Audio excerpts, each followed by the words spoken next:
good for tea. And then here we have Brennesl. Brennesl is good for tea too. Yeah, so we have a lot to offer here. Look at these apples. Can you see them? Let's see if you can pick one.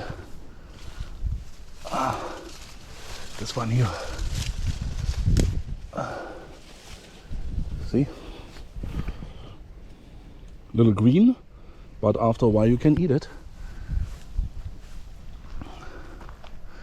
Yeah, this is pretty much all wild. It's 10 minutes from the house and you have your own little garden.